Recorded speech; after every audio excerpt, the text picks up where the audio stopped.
नमस्कार जय जगन्नाथ शुभ सकाळ आज हूँ नवेम्बर 2 तारिख रविवार मिश्र रिपोर्ट रे मुझे आसी आपण आज 10टी गुरुत्वपूर्ण खबर जानापी भिडियोटी को शेष पर्यंत देखु यह पूर्व आपण आम न्यूज को क्यों जिलू देखुं कमेंट कर जनातु चलतु खबर उपर नजर पकाइबा। आज प्रथम खबर राशन चाउल को नहीं बड़ अपडेट राज्य में पूर्व भली जारी रहिबा राशन चाउल जोगाण रिपोर्ट लेखा हेबा पर्यंत केवाईसी न करथिबा हिताधिकारी चाउल बंद नहीं जोगाण विभाग पक्षर कौन निर्देशनामा जारी होई नाही अर्थात राशन कार्ड हिताधिकारी माने पूर्व भले निज कोटार चाउल उठाई पारिबे ओ केवाईसी करि नथिबा 15 लाख रु अधिक हिताधिकारी को नहीं सेहीपरि कोनोसी अपडेट आसी नाही। जोगाण मंत्री कृष्णचंद्र पात्र अक्टोबर शेष सुधा केवाईसी न करथिबा हिताधिकारी को नवेम्बर चाउल मिलिबो नाही बोली कहिसंती। परवर्ती खबर खोलिला सुभद्रा पोर्टाल पाइबे एकाथरे दुईटी किस्ती नूतन पंजीकरण पई सुभद्रा पोर्टाल खोलिछि। उपमुख्यमंत्री प्रभाती परिडा एने सूचना दैछंती नूतन पंजीकरण पई नवेम्बर 1 रु 30 तारिख पर्यंत आवेदन करि हेबो। नूतन योग्य महिला माने जे मानकर बयस 1 एप्रिल 2025 सुधा 21 वर्ष किंबा ताठारु अधिक होइतिबा एवं एही योजना अंतर्गत अन्य समस्त योग्यता मानदंड पूर्ण करुथिबे सेमाने एथर आवेदन करि परिबे। जे महिला माने गत आर्थिक वर्ष रे सुभद्रा योजना रे शामिल हेबा पई योग्य थाई मध्ये आवेदन करि पारि नथिले सेमानकु पुणी थरे चलित वर्ष आवेदन पई सुजोग दिया जाइछि। नुआपड़ा जिला व्यतीत राज्यर समस्त अंगनवाड़ी केंद्र और शिशु विकास प्रकल्प अधिकारी कार्यालय रे बिना देय रे सुभद्रा आवेदन पत्र उपलब्धि हेबो। तत् व्यतीत निकटस्थ आम सेवा केंद्र किंबा जनसेवा केंद्र रे मध्ये देयमुक्त भावे पंजीकरण करा जाय पारिबो। एथिपाई निजर आधार नंबर और आधार सह लिंक थिबा मोबाइल नंबर प्रदान करी जने हिताधिकारी आवेदन करि परिबे। सुभद्रा नियमावली अनुसार योग्य विवेचित समस्त आवेदनकारी को आर्थिक वर्ष 2025-26 पई दुईटी किस्ती प्रदान करा जिवो। परवर्ती खबर 24 घंटा रे लघुचाप 15 जिला को येलो अलर्ट जारी। 24 घंटा रे लघुचाप पूर्व केंद्रीय बंगोपसागर रे आउ एक लघुचाप सृष्टि संभावना। दक्षिण म्यांमार उपकूल एवं संलग्न उत्तर अंडमान सागर उपर एक घूर्णिबलय सृष्टि होईछि। एहार प्रभाव रे आसंता 24 घंटा मध्ये रे पूर्व केंद्रीय बंगोपसागर एक लघुचाप सृष्टि हेबार संभावना रहिछि। एने स्पष्ट करिछि भारतीय पाणीपाग विभाग। एहा प्रभाव रे आज ओडिसा रे झड़ वर्षा सह वज्रपात हेबार अनुमान करिछि आईएमडी। अन्यपटे आज राज्य रे बिजुली घड़घड़ी सह हालुकारू मध्यम धरणर वर्षा पई 15 जिला को येलो अलर्ट जारी करिछि आंचलिक पाणीपाग विज्ञान केंद्र। परवर्ती खबर यांत्रिक त्रुटि जोगु उड़ान पूर्वरु टळिला विमान दुर्घटना। टळिला आउ एक बड़ विमान दुर्घटना। यांत्रिक त्रुटि जोगु झारसुगुड़ा वीर सुरेंद्र साई विमान बंदर स्टार एयर विमान S5229 भुवनेश्वर अभिमुखे उड़ान बेले इंजिन रो प्रोपेलर रे समस्या देखा देइतिला। समस्या जणा पड़िबा परे तुरंत विमान को अवतरण करा जायतिला। विमान रे 70 जण यात्री रहितिले तेबे विमानटी रे पक्षी माड़ होइतिबा आशंका करा जाउछि। यांत्रिक त्रुटि परिलक्षित परे टेक्नीशियन और इंजीनियर आसे जांच करितिले। जांच परे प्रोपेलर रे त्रुटि सामना को आसितिला। तेबे लखनऊ रु झारसुगुड़ा आसीबा बेले मझी आकाश रे कोनोसी पक्षी और प्रोपेलर रे माड़ होइतिबा ने इंजीनियर माने आशंका करूछंती। तेबे एपर्यंत कोनोसी प्रकार पक्षी माड़ होइतिबा ने स्पष्ट होई नाही। परवर्ती खबर 3 तारिख रे एही 4 जिल्ला रे सरकारी छुट्टी घोषणा।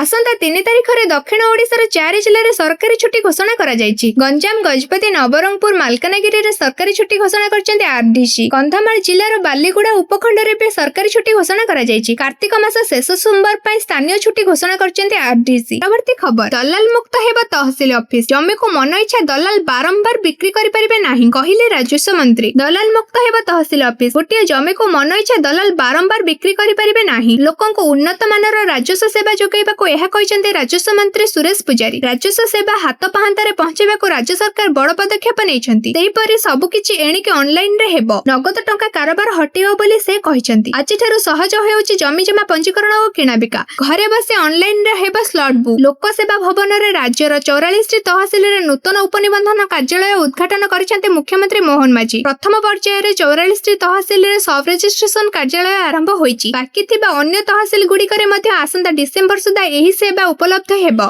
एहा पूर्वरु ई रजिस्ट्रेशन मोबाइल ऐप मध्ये आरंभ करा जाउछि। परवर्ती खबर मंदिर भितरे रक्तर बन्या दर्शन पई दला चकटा। चापी होई प्रभुଙ୍କ सामने रे मरिगले 10 जण भक्त। मंदिर भितरे दला चकटा। प्रभुଙ୍କ दर्शन करबाकू जाई प्राण हराइले भक्त। एकादशी पई मंदिर भितरे लागिथिला भिड़ आउ सेही भिड़ भितरे चापी होई मरिगले 10 जण भक्त। हां आज्ञा शनिवार दिन एकादशी अवसर रे आंध्र प्रदेश रो श्रीकाकुलम जिल्ला रो काशीबुगारे थिबा श्री वेंकटेश्वर स्वामी मंदिर रे एक बड़ दला चकटा घटना घटिछि। एही घटना रे 10 जनकर मृत्यु होइतिबा बेले अनेक भक्त आहत होइतिबा सूचना मिलिछि। रिपोर्ट अनुसार कार्तिक मास जोगु मंदिर रे बहु संख्यक भक्त दर्शन पई आसिथिले। भक्तक भिड़ एते बढ़िला जे स्थानीय प्रशासन और मंदिर परिचालना परिस्थिति को नियंत्रण करि परिले नाही। हठात दला चकटा घटिला लोक माने परस्पर ऊपर पड़ी गले जहा फल रे अराजकता सृष्टि होला। रिलीफ एवं उद्धार कार्य जारी रहिछि। आहतंको निकटस्थ हॉस्पिटल रे भर्ती करा जाइछि। परवर्ती खबर राज्य रे प्रथम सेमीकंडक्टर प्रकल्प पई पड़िला भित्ति प्रस्तर। ପ୍ରସ୍ତର ଭୂମି ପୂଜନ କଲେ ମୁଖ୍ୟମନ୍ତ୍ରୀ ମୋହନ ମାଝୀ। ରାଜ୍ୟରେ ପ୍ରଥମ ସେମିକଣ୍ଡକ୍ଟର ପ୍ରକଳ୍ପ ପାଇଁ ପଡ଼ିଲା ଭିତ୍ତି ପ୍ରସ୍ତର। ଭୁବନେଶ୍ୱର ଜଟଣୀ ସ୍ଥିତ ଇନ୍ଫୋ ଭ୍ୟାଲିରେ ସେମିକଣ୍ଡକ୍ଟର ପ୍ରକଳ୍ପର ଭୂମି ପୂଜନ କଲେ ମୁଖ୍ୟମନ୍ତ୍ରୀ ମୋହନ ମାଝୀ। 2067 କୋଟି ବ୍ୟୟରେ ନିର୍ମାଣ ହେବ ଏହି ପ୍ରକଳ୍ପ। ଏହାଦ୍ୱାରା 5000 ନିଯୁକ୍ତି ସୁଯୋଗ ସୃଷ୍ଟି ହେବ।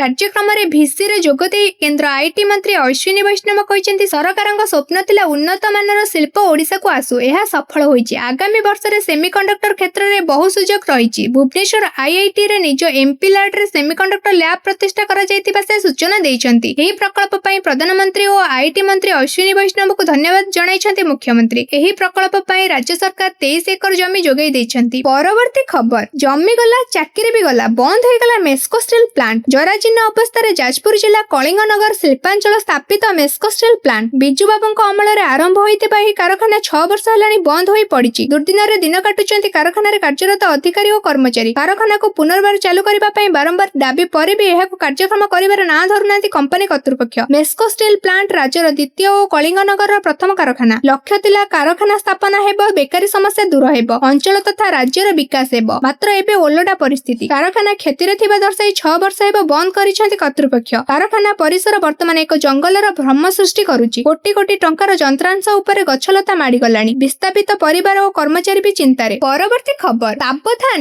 ବଜାରରେ ମିଳିଲାଣି ନକଲି ଆଳୁ। ଉତ୍ତରପ୍ରଦେଶ ଗୋରଖପୁରର ମେଫା ମଣ୍ଡିରେ ରଙ୍ଗୀନ ଆଳୁ ଜବତ କରାଯାଇଛି। ନମୁନା ରିପୋର୍ଟରୁ ଜଣାପଡ଼ିଛି ଯେ ଆଳୁଗୁଡ଼ିକୁ ରଙ୍ଗ, ମାଟି ଓ ପ୍ରସାଧନ ସାମଗ୍ରୀରେ ବ୍ୟବହୃତ ହେଉଥିବା ରାସାୟନିକ ପଦାର୍ଥ ଆଇରନ୍ ଅକ୍ସାଇଡ୍ ସହିତ ରଙ୍ଗ କରାଯାଉଥିଲା। ଖାଦ୍ୟରେ ଏହି ରାସାୟନିକ ପଦାର୍ଥ ବ୍ୟବହାର ଅତ୍ୟନ୍ତ ବିପଦଜନକ। ଖାଦ୍ୟ ସୁରକ୍ଷା ବିଭାଗ ଦଳ ପାରୁଖାବାଦ ଓ କାନପୁରରୁ 2ଟି ଟ୍ରକ୍ ଆଳୁ ଜବତ କରିଛି। ପ୍ରାୟ 200 ବସ୍ତା ଆଳୁ ଅସୁରକ୍ଷିତ ବୋଲି ଜଣାପଡ଼ିଛି। ବିଭାଗ କାର୍ଯ୍ୟାନୁଷ୍ଠାନ ନେଇ ସେଗୁଡ଼ିକୁ ନଷ୍ଟ କରିବା ପାଇଁ ପ୍ରକ୍ରିୟା ଆରମ୍ଭ କରିଛି। ଅଧିକାରୀଙ୍କ ଅନୁଯାୟୀ ଏହି ରଙ୍ଗୀନ ଆଳୁ ଖାଇବା ଦ୍ୱାରା ଲିଭର ସମସ୍ୟା ହୋଇପାରେ। ଏପରି ଆଳୁ ଖାଇବା ଦ୍ୱାରା ଲିଭର, କିଡନୀ ଓ ପାଚନ ପ୍ରଣାଳୀ ଉପରେ ପ୍ରତିକୂଳ ପ୍ରଭାବ ପଡ଼ିପାରେ। ଏକ ତଦନ୍ତରୁ ଜଣାପଡ଼ିଛି ଯେ କିଛି ବ୍ୟବସାୟୀ ସିଲ୍ ଭାଙ୍ଗି ଜବତ ଆଳୁକୁ ବିକ୍ରି କରିଛନ୍ତି। ବିଭାଗ ଏବେ ଏହି ବିଷୟରେ କାର୍ଯ୍ୟାନୁଷ୍ଠାନ ନେଉଛି। ତଦନ୍ତ ଚାଲିଛି।